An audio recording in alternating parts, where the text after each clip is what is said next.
મિત્રો, જે લોકો વારંવાર દુઃખી રહેતા હોય અને સારું કરવા છતાં પણ દુઃખ મળતું હોય, તે લોકો આ વાતો જરૂર વાંચે, સાંભળે. મન શાંત રાખવા માટેની આ વાતો એકવાર જીવનમાં ઉતારવા જેવી છે. 1. હંમેશા માફ કરતા શીખો અને જૂની વાતોને ભૂલતા શીખો, કારણ કે ભૂતકાળની વાતોને વારંવાર યાદ કરીને મન હંમેશા અશાંત રહેતું હોય છે. 2. ચિંતા ભલે કોઈપણ વાતની હોય, પરંતુ ચિંતા ન કરવી જોઈએ, કારણ કે કોઈપણ વાતનું સમાધાન ચિંતા હોતી નથી, માટે મન શાંત રાખવા માટે ચિંતા ન કરવી જોઈએ. 3. જિંદગીમાં ક્યારેય કોઈની સાથે વાત કરવા માટે પરેશાન ના રહેતા, કારણ કે જો એમને સાચે જ તમારી પરવા હશે તો એ તમારા માટે સમય કાઢી જ લેશે. 4.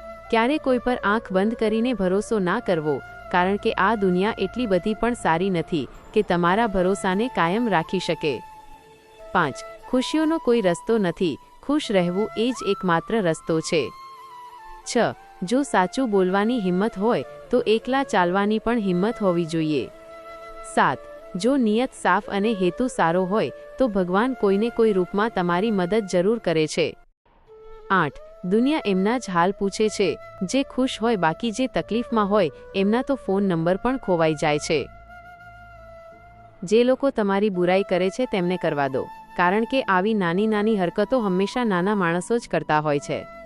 કોઈ તમારી ખબર ના લે તો ખોટું ના લગાડશો, કારણ કે આ દુનિયામાં ખબર લેવાવાળા ઓછા અને ખબર ફેલાવવાવાળા ઘણા મળે છે. છેલ્લે અંતમાં બધું જ છોડીને જવાનું છે તો પછી અત્યારથી જ એકલા રહેતા કેમ ના શીખી લેવું જોઈએ. જે રસ્તા ઉપર તમે એકલા રહી જાઓ છો તો સમજી લો કે તમે સાચા રસ્તા પર ચાલી રહ્યા છો, કેમ કે સત્યના રસ્તા પર પોતાના વિચારો સિવાય કોઈ સાથ નથી આપતું. આ સંસારમાં બધા જ લોકો એક જેવા નથી હોતા, એટલા માટે જેમને તમારો સાથ આપ્યો એમનો સાથ આપો અને જેમણે તમને ત્યાગી દીધા એમને ત્યાગી દો.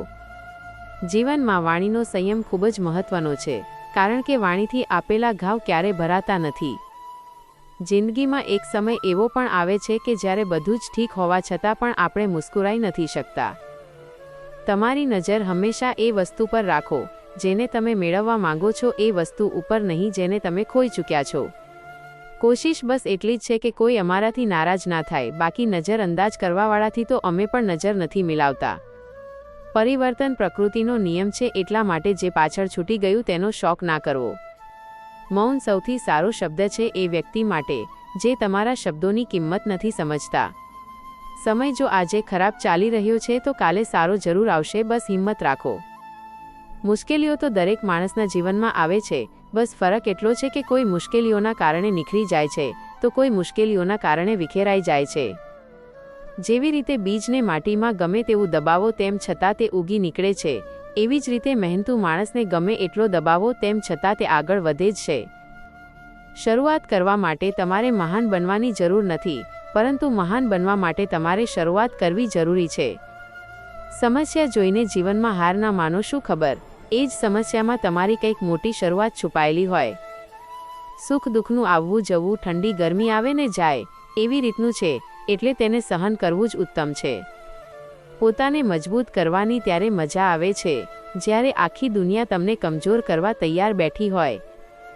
કેટલીક વાર આપણે બીજા માટે એટલા પણ જરૂરી નથી હોતા જેટલા આપણે માની લેતા હોઈએ છીએ. જેમની માથે જિમ્મેદારીઓનો બોજ હોય છે તેમને રીસાવાનો કે તૂટવાનો સમય નથી હોતો. યાદો તો જિંદગીનો ખજાનો છે, બાકી તો બધાને ખાલી હાથે જ જવાનું છે. સંબંધોની કિંમત પણ પૈસાની જેમ કરો, બંનેને ગુમાવવા આસાન છે પરંતુ મેળવવા ખૂબ જ કઠિન છે. મુશ્કેલીઓ ગમે તેવી આવી જાય તો પણ એનાથી ડરવાથી કોઈ ફાયદો નથી, તેનો હિંમતથી સામનો કરવાથી જ તે દૂર કરી શકાય છે. જે રસ્તાઓમાં શાંતિ અને આત્મસન્માન ના હોય એ રસ્તાઓને ખતમ કરી દેવા જ સમજદારી છે. દિલના સંબંધોમાં ઘમંડ ના હોય અને જે પોતાનું વિચારે એની સાથે સંબંધ ના હોય. સંબંધો એવા બનાવો કે જેમાં શબ્દો ઓછા અને સમજ વધારે હોય. જરૂરી નથી કે બધા જ સબક પુસ્તકોમાંથી શીખવા મળે, કેટલાક સબક સંબંધો અને જિંદગી શીખવાડી દેતી હોય છે. બનવું છે તો કોઈકના દર્દની દવા બનો, કારણ કે જખમ તો ઘણા લોકો આપતા હોય છે.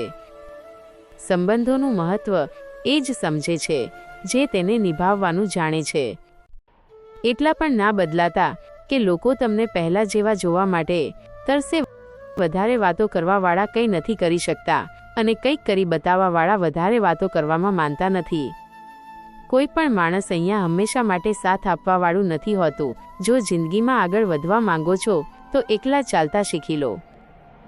મિત્રો, જો તમને આ વિચારો ગમ્યા હોય તો જરૂરથી અન્ય સાથે શેર કરજો. મળીએ એક નવા વિષય સાથે. ત્યાં સુધી બધાને જય શ્રી કૃષ્ણ.